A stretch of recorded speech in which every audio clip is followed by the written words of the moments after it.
কি হয়ে গেছে? চুপ হয়ে গেছে। প্রত্যেক সাহাবায়ে কিরাম মনে করতেন যে নবীজি সাল্লাল্লাহু আলাইহি ওয়াসাল্লাম আমাকে সবচাইতে বেশি ভালোবাসেন। সুবহানাল্লাহ। কেমন আদর্শ নবীজির ছিলেন, কেমন আদর্শ ছিলেন। আর আপনাকে আল্লাহ তাআলা 4টা সন্তান দিবেন, আপনি এই 4জন সন্তানের ভিতরে ইনসাফ কায়েম করতে পারেন নাই। আপনার 3টা মেয়ে, 3টা আছে, 3টা ছেলে 1টা মেয়ে দিছে, আপনি সমস্ত সম্পত্তি ছেলেদেরকে লিখে দিয়েছেন, মেয়েকে শূন্য করেছেন। কত বড় জুলুম করছেন। মাত্র 4টা সন্তান, 2টা সন্তান আপনাকে আল্লাহ দিছে, আপনি এই 2টা সন্তানের ভিতরে ইনসাফ কায়েম করতে পারেন নাই। সম্পত্তি যা আছে সব ছেলেরে লেখা দিচ্ছে আর মেয়েরে দোয়া করে দিছে, এমন নাকি? এমন।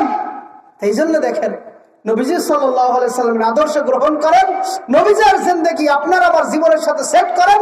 কারোর উপর জুলুম হবে না, কারোর উপর বেইনসাফি হবে না, কারোর সাথে বেঈমানি হবে না।